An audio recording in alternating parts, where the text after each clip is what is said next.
دوسرے جو نیاز ہے، جو دوسرے ضروریات ہے، روحانی ضروریات ہے، ہدایت کی ضرورت ہے انسان کو، وہ بھی امام کے ذریعے سے ہے۔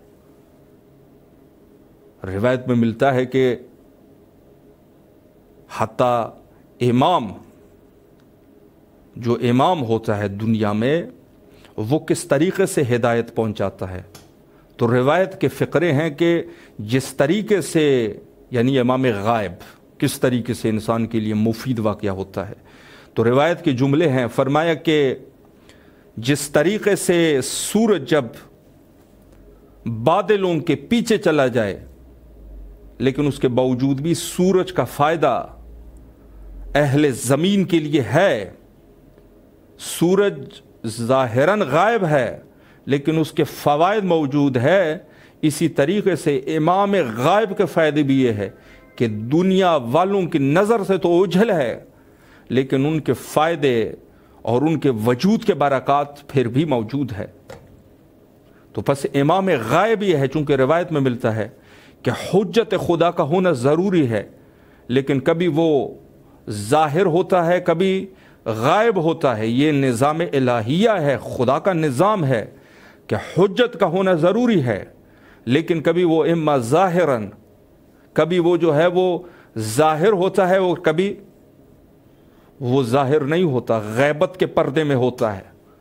لیکن غائب امام کا فائدہ اسی طریقے سے ہے جیسے سورج کا فائدہ ہے، جیسے سورج بادلوں کے پیچھے جا کے پھر بھی زمین کے اہل کے لیے مفید ہے، اسی سے تو فصلیں اگتی ہے، اسی سے تو پورا نظام چل رہا ہے آپ کے کھانے کا، اور آپ کو رزق اسی سے تہیا ہے، تو اسی طریقے سے امام بھی پردہ غیبت میں رہ کر بھی ان کے فوائد اور فیوز اور برکات جو ہے وہ بشریت کے لیے موجود ہے۔ یہ ہے۔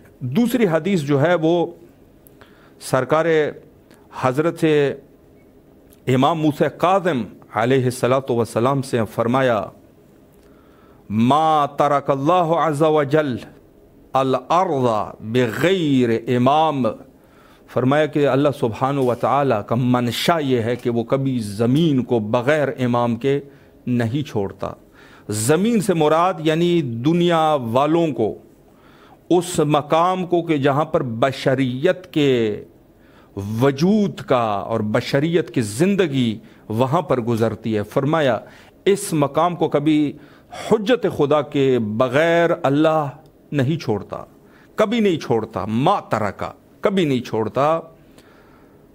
قط مذ قبض آدم علیہ السلام، قطعاً ایسی ہی ہے کہ جب حضرت آدم علیہ السلام کے روح کو قبض کر دیا، قبض آدم علیہ السلام یعنی جب حضرت آدم علیہ السلام جب دنیا سے رخصت ہوئے تو فرمایا کہ یہدی بہ الی اللہ عز وجل، اللہ اسی امام کے ذریعے سے، یعنی اس حجت کے ذریعے سے، یعنی کہنا یہ ہے کہ جب نبوت کا سلسلہ ختم ہو جائے تو اب یہ امام ہوگا، حجت کا ہونا ضروری ہے۔ وہ حجت کبھی نبی کے شکل میں ہے تو کبھی امام کی شکل میں ہے۔ فرمایا کہ جب آدم علیہ السلام کی روح قبض ہوئی پھر بھی حجتوں کا سلسلہ شروع رہا، کیوں؟ فرمایا کہ یہدی بہ الی اللہ عز وجل، تاکہ اس حجت کے ذریعے سے اللہ سبحانہ و تعالی خلق کو ہدایت کر دے اللہ سبحانہ و تعالی کی طرف۔ یعنی خلق ہدایت کے لیے حجت کا ہونا ضروری ہے، ہر دور میں ضروری ہے، ہر زمان میں ضروری ہے، ہر مکان میں ضروری ہے۔ بغیر حجت کے کوئی ہدایت نہیں ہوتا۔ پس اس کا فائدہ یہ ہے کہ اس کے ذریعے سے، اس حجت کے ذریعے سے، یعنی خود حضرت آدم علیہ السلام کی جب روح قبض کی گئی تو بعد میں حضرت نوح، پھر اس کے بعد نبوت کا سلسلہ جاری رہا، یہاں تک کہ جناب ابراہیم، جناب موسیٰ، جناب عیسیٰ اور حضرت رسالت مآب صلی اللہ علیہ وآلہ صلوات اللہ اجمعین، تمام کے تمام سلسلہ رہا، بغیر حجت خدا کی زمین خالی نہ رہی، حجت کا ہونا ضروری تھا۔ اور فرمایا وہوا، اور یہ جس کے ذریعے سے اللہ ہدایت کرتا ہے اور زمین کو کبھی اس کے وجود کے بغیر خالی نہیں چھوڑتا، یہ کون ہے؟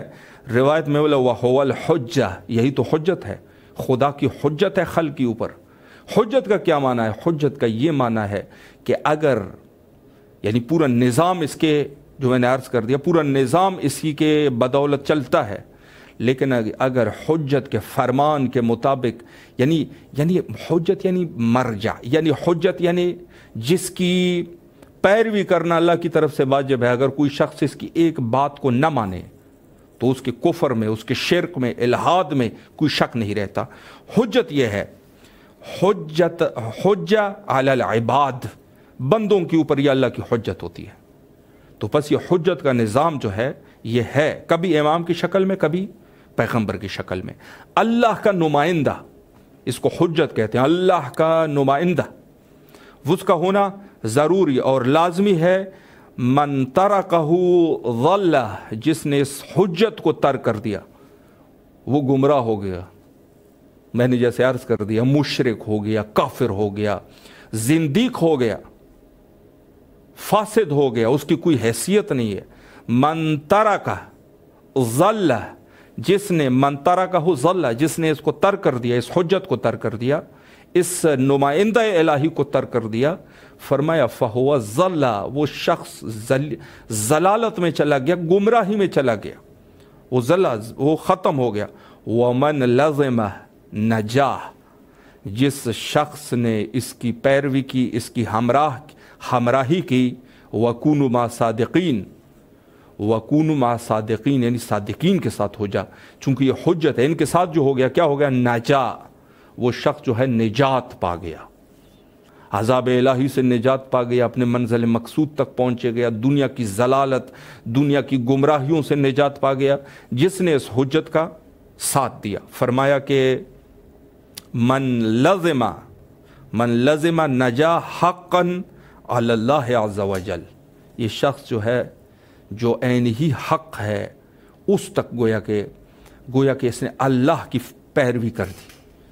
جس نے من لزم، جس نے اس کی پیروی کی، اس کی ہمراہی اختیار کی، نجا، وہ شخص جو ہے وہ نجا کے مقام تک پہنچ گیا، اس کی جو ہے وہ نجات پا گیا، وہ مفلحین میں سے ہو گیا وہ شخص کہ جس نے اس حجت کی پیروی کی۔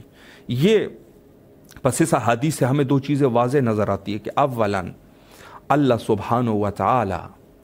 سبحانہ و تعالی کبھی بھی زمین کو حجت الہی سے خالی نہیں رکھتا، حجت خدا کا ہونا ضروری ہے، اور یہی مذہب شیعہ کا عقیدہ ہے۔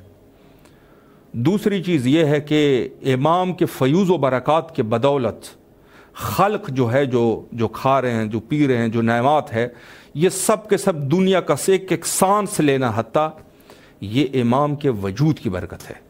بس یہ چیز آپ کے ذہن میں ہونی چاہیے۔ اور ایک حدیث مزید آپ کی خدمت میں عرض کروں، اور یہ حدیث بھی حضرت امام موسیٰ کاظم علیہ السلام سے ہے۔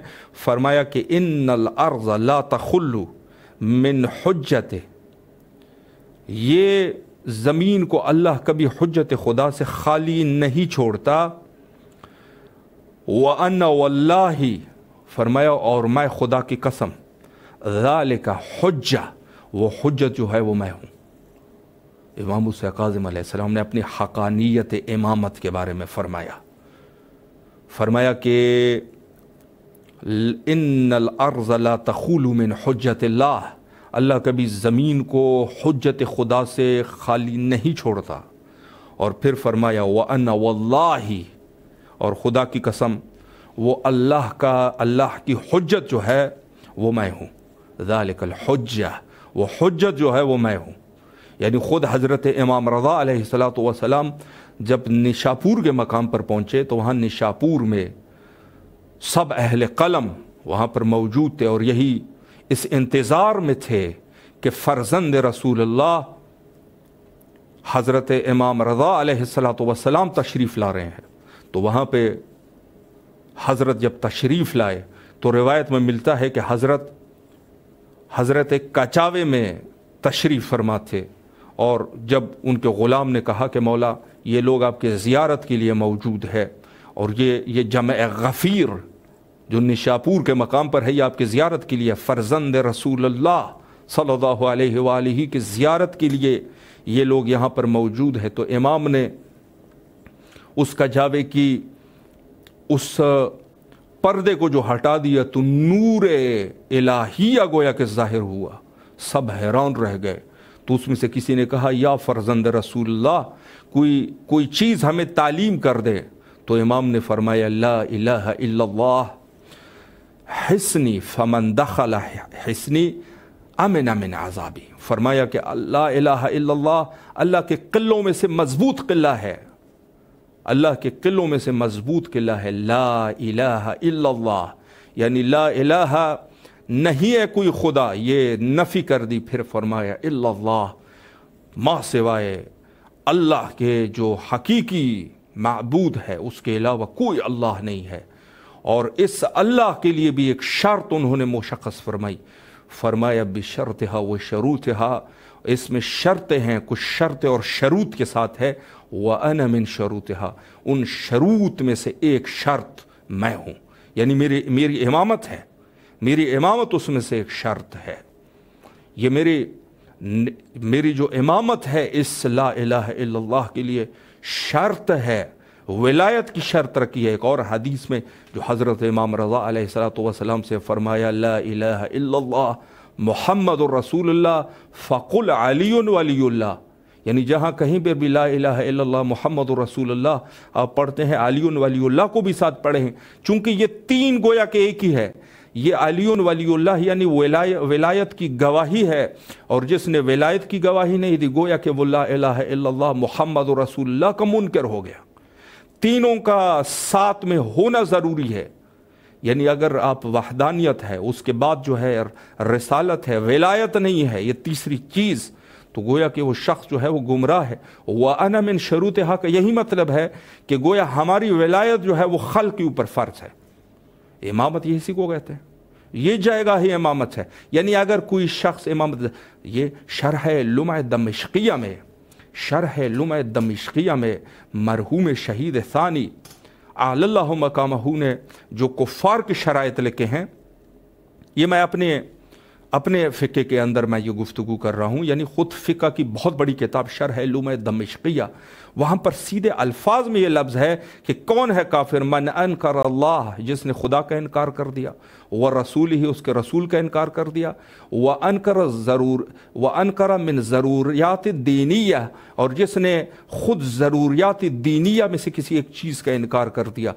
اس سے بڑی دین کی ضرورت اور کیا ہوگی، جو خود قرآن میں فرمایا الیوم اکملت لکم دینکم واتممت علیکم نعمتی، جس نے دین اس ولایت کی ذریعے سے جو ہے وہ مکمل ہے۔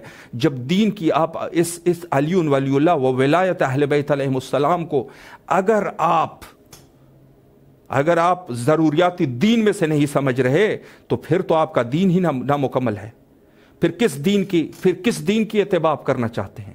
دین کی اکمال جو ہے وہ یہی ہے، اکمال دین جو ہے وہ یہی ہے۔ اگر اس دین سے ہی آپ نے، اسی ولایت کے ہی آپ منکر ہو گئے، آپ نے کہا ہمارے دین میں تو یہ ہے ہی نہیں، یہ ضرورت ہی نہیں ہے، تو پھر اس ضروریات دین کا تو منکر ہے، تیرے تو خود کی ایمان میں شک ہے، بلکہ شک کیا ہے، مطلق کفر کے حد تک جا چکے ہو جو اس ولایت کا اور امامت کا منکر ہو جائے۔ یہ میں اپنے فقہ کے اندر گفتگو کر رہا ہوں۔ الیوم اکملت والی آیت میں کون سی تفسیر ہے شیعہ کی جس میں انہوں نے یہ تفسیر نہ کی ہو کہ اس سے مراد جو ہے وہ یوم غدیر ہے، جو حضرت امیر کی امامت کا اعلان کر دیا گیا تھا؟ کون سی تفسیر ہے؟ اور چیجائی کے آپ جو ہے وہ آپ یہ کہیں کہ امامت جو ہے وہ ہمارے جو ہے وہ دین میں سے نہیں ہے، ضروریاتی دین میں سے نہیں ہے۔ ہمارے اساس جو ہے مذہب امامیہ کا اساس دین امامیہ، اسی وجہ سے تو کہتے ہیں کہ اساس جو ہے وہ امامت ہے۔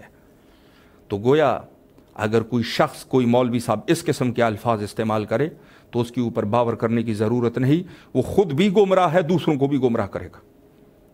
ہمارے پاس مسلمات ہے، ان مسلمات سے انکار کرنا وہ اس میں جو ہے وہ کچھ نہیں رہتا۔ اور یہی میں عرض کر رہا ہوں کہ بڑا خوبصورت ہے یہ جملہ جب اذان میں آپ سنتے ہیں، کہ جب سنتے ہیں اشہد ان علی امیر المؤمنین ولی اللہ، اور پھر اس کے بعد وخلیفتہ بلا فصل، یہ خلافت بلا فصل، یہ ضروری اور لازمی ہے چونکہ نظام الہی جو ہے وہ تعین، حجت کی تعین جو ہے وہ اللہ کے سپرد ہے. کوئی عام انسان اس کو سپورٹ وہ کرے گا، جا کے وہ حجت کو اپنے لیے تعین کرے گا؟ اس کے لیے کیا کسی مجلس کی ضرورت ہوتی ہے کہ مجلس برپا کیا جائے، ایک شخص کو اپنا امیر بنا لو؟ نہیں. کسی کے پاس اگر یہ عقیدہ ہے تو اپنی جگہ پر وہ رکھے اپنے عقیدے کو. ہمارے پاس یہ عقیدہ نہیں ہے. ہمارے پاس عقیدہ یہ ہے کہ جو سردار ہے دین کا وہ اللہ کی طرف سے ہے، اور اللہ ہی ان کو تعین کرتا ہے. یہی تو پہلے جلسات میں ہم نے عرض کر دیا تھا کہ منصوص اور منسوب کی شرط اللہ کی طرف سے منسوب کی شرط یہ خود ضروری اور لازمی ہے امامت کے لیے.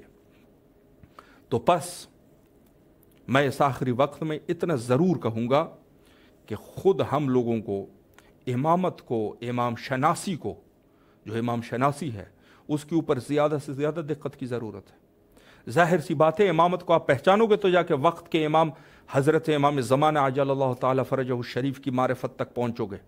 آپ کو امامت کا ہی اندازہ نہ ہو کہ امامت ہے کیا چیز. آپ نے فقط یہی، میں یہ نہیں کہتا، لیکن کیا صرف امام جو ہے ہم صرف کربلا کے مصائب کو یاد کر کے صرف روئیں گے؟ نہیں، امامت کی جگہ کو بھی پہچان لیجئے گا. رونا عظیم عبادت ہے، لیکن یہ جو حق کے معرفت کے ساتھ جو رویا، فرمایا جو حق کے معرفت کا وجبت لہ الجنہ، اس کے اوپر جنت واجب ہے. تو بات یہ ہے کہ آپ سب سے پہلے امام حسین علیہ السلام کے خود امامت کے مضبوطی سے قائل ہو جاؤ کہ اگر امام نہیں تو کچھ نہیں.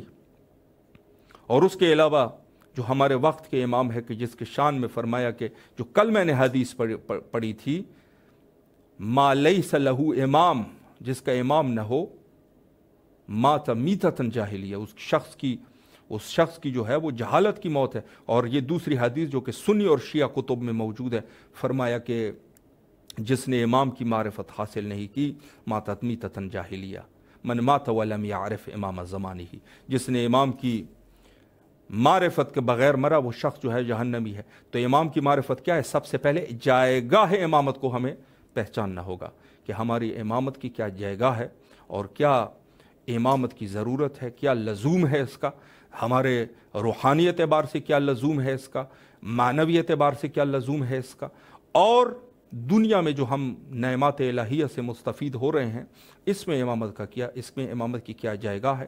یہ سب مطالب جو ہے وہ ہمیں خود بھی اپنے ذہن میں رکھنے چاہیے، اور اپنے بچوں کو، اور جو نیو جنریشن ہے، جو نئی نسل ہے، ان تک بھی اس بات کو ضرور پہنچائے اور ان کو سمجھا دے کہ امام کیا ہے، ان کو صحیح طریقے سے سمجھ آ جائے کہ امام جو ہے وہ کیا ہے. تمام مومنین کے لیے اس مقام پر، مقام کربلا، جہاں پر مومنین کی دعائیں قبول ہوتی ہے، دعا گو ہے کہ انشاءاللہ العزیز ہم سب کو اللہ حقیقی معرفت سے، معرفت امام سے نوازیں، تاکہ ہم صحیح طریقے سے امام کی معرفت حاصل کر سکیں اور اس امامت کے پرچار کر سکے، سب کے لیے اس امامت کی پرچار کر سکے. حجت خدا کے ظہور کے لیے کثرت سے دعا کیا کیجیے. اللہم عجل لولیک الفرج.